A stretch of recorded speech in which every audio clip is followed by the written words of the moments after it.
If you use Microsoft OneNote every day, knowing how to turn spell check on or off can save you time and help you keep your notes exactly the way you want them.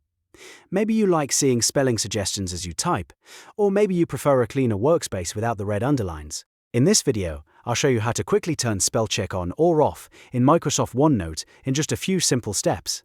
And if this tutorial helps, be sure to hit that like button and subscribe for more easy software guides. Let's jump right in. First, open Microsoft OneNote on your computer. Once OneNote is open, look to the top left corner of the ribbon menu and click the File tab. This will open the Backstage view, where you can access important settings for the app. On the left side navigation panel, scroll all the way down and click Options.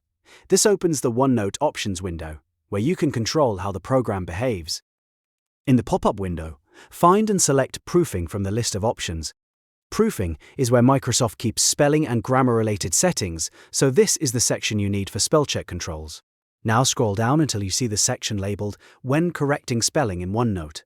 Inside this section, look for the checkbox that says Check Spelling as you type.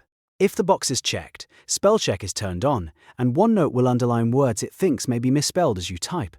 If you want to turn spell check off, simply uncheck that box. If you want to turn it back on, check the box again. Take a second to make sure the setting matches the way you want to work. Once you've made your choice, click OK to save your layout preferences and apply the change. After that, return to your notes and you'll see the spell check behavior updated right away. That's all it takes to turn spell check on or off in Microsoft OneNote. It's a small setting, but it can make a big difference in how you review and organize your notes. If this video helped you out, please give it a thumbs up and subscribe for more step-by-step tutorials just like this one. Thanks for watching, and I'll see you in the next video.